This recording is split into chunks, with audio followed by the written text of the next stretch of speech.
Hello guys, today we will learn how to disable comments on Facebook post. Open your Facebook, tap on profile icon,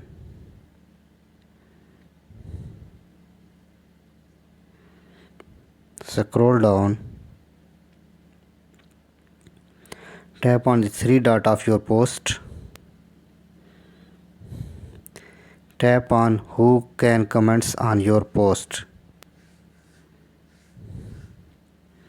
It's mentioned public. From here just check on friends, click on the friends and done.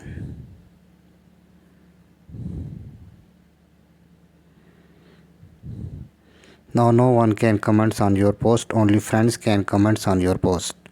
Thank you for watching this video.